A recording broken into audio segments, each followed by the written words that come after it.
magbabago. Hello? Hello? Dahil ang problema po ng tao ay wala sa labas. Ang problema ng tao ay nasa loob. Kaya kahit anong gawin natin sa labas, hindi magbabago yung nasa loob. Amen. Amen. Kaya ang Diyos pag gumawa sa tao, wow. Sabihin mo sa katabi mo, wow. Pag ang Diyos gumawa sa tao, naku, grabe po. Bakit? Kasi ang Diyos gumagawa siya hindi mula sa labas, papunta sa loob. Ang Diyos gumagawa mula sa loob, papunta sa labas. Parang hindi nyo naintindihan nyo, may amen na kayo. Amen po ba? No?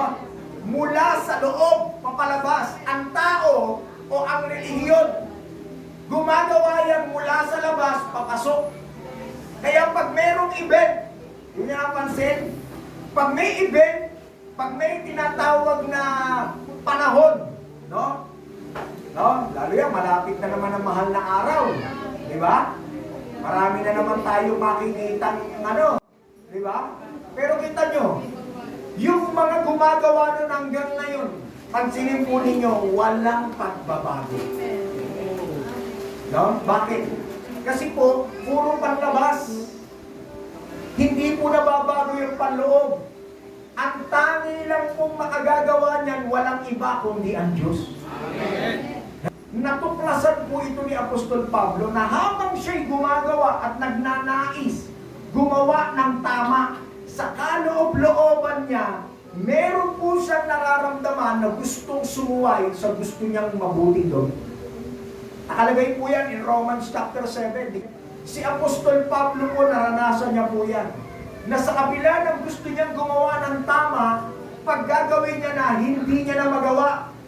Alam niyo bakit? Dahil doon sa kaloob-looban niya, merong umuudyok sa kanya para sumuway sa dapat niyang gawin. Kaya ang sabi po ni Apostol Pablo, pag binasa niyo po yung huling verse doon sa Romans chapter 7, sabi niya, sino ang makapagliligtas sa akin? Alam niyo po ba mga magulang at mga kapatid, kapag ganito ang buhay natin, tayo po ang pinaka-worst. Hello? No? Kasi hindi po tayo makasalanan lang.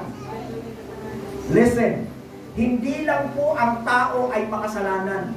Ang tao po ay alipin ng kasalanan. Hello? Malaki ho ba pagbabago nun? Yes. No? Yung pong pagiging makasalanan, ang tawag po roon, you have a sinful nature. Meron kang isang natural sa kaloob-looban mo ng pagiging makasalanan.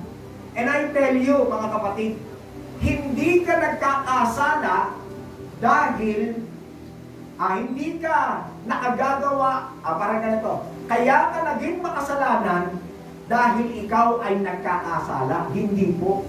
Ang totoo, kaya ka nagkakasala kasi isa kang makasalanan.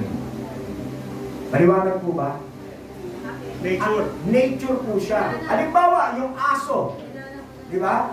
Yung aso, mapapansin po ninyo yung aso, pag nakakita po kayo ng aso, hindi nyo hihintayin tumahol bago nyo sabihin, uy, aso yan.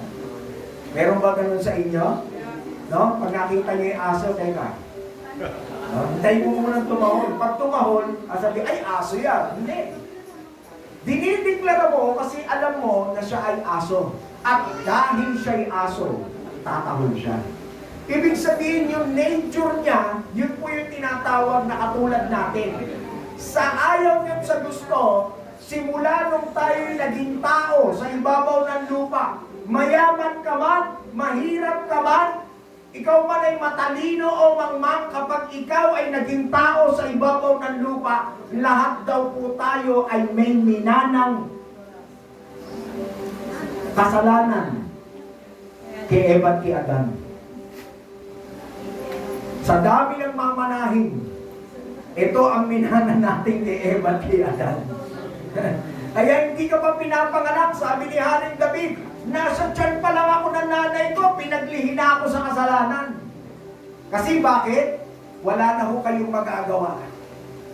Dahil tayo po'y nagmula doon sa binhi ni Adan.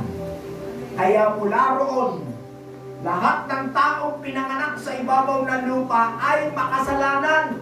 Kaya marami sa atin, gusto nating bumait, pero hindi natin magawa. Di ba kanta yun? Naging awitin kasi bakit? Totoo po yun.